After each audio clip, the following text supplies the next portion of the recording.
വൃത്തിയാക്കിയ ശേഷം ഞാൻ കട തുറന്നു മതി. ഞാൻ എന്തായാലും പിന്നെ 1 മണിക്കൂർ സമയം തരുന്നെങ്കിൽ 1 മണിക്കൂർ കട തുറക്കുന്നത് കൊണ്ട് വൃത്തിയാക്കുന്നതാണ്. അപ്പോൾ എന്തായാലും അത് വൃത്തിയാക്കിയിട്ട് ഇതാണ് ഇപ്പോൾ വൃത്തിയാക്കി ഇതാക്കി വെക്കാം. ഞാനവിടെ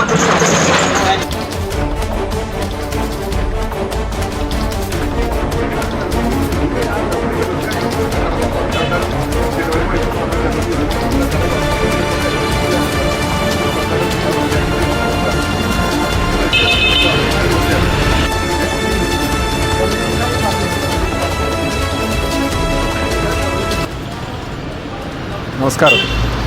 കിഴക്കങ്കര ഉത്സവമായി ബന്ധപ്പെട്ടുകൊണ്ട് ഇന്നലെ പിന്നെ ഒരാൾ ഈ ബേക്കറിയിൽ നിന്ന് പിന്നെ ഐസ്ക്രീം വാങ്ങിച്ചിട്ടുണ്ടായിരുന്നു. അവർ വീട്ടിൽ കൊണ്ടുപോയി പോയപ്പോൾ ഐസ്ക്രീം വളരെ മോശമായി എന്നുള്ള രീതിയിൽ രാത്രി തന്നെ എന്നെ വിളിച്ച് പറഞ്ഞിരുന്നു. ഇന്ന് രാവിലെ തന്നെ നമ്മുടെ ആരോഗ്യ പ്രവർത്തകർ ഈ കട പരിശോധിച്ചപ്പോൾ അവർ പറഞ്ഞ കാര്യങ്ങൾ വസ്തുതയാണെന്ന് മനസ്സിലായി. കാരണം സാധനത്തിന് എക്സ്പയറി ഡേറ്റ് ഉണ്ടെങ്കിലും ഫ്രീസറിൽ തകരാറായതുകൊണ്ട് സാധനം മോശമായ സ്ഥിതിയിലാണ് ഉണ്ടായിട്ടുള്ളത്.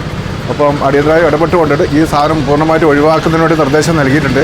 അപ്പം അത് പൂർണ്ണമായിട്ട് ഒഴിവാക്കിയതിന് ശേഷം മാത്രമേ കട പ്രവർത്തിക്കാൻ വേണ്ടി പാടുള്ളൂ നിർദ്ദേശം പറഞ്ഞിട്ടുണ്ട്. അതോടൊപ്പം തന്നെ ഇവർ പച്ചക്കറി കടയിലും ചെറിയ പോരായ്മകൾ കണ്ടിട്ടുണ്ടായിരുന്നു.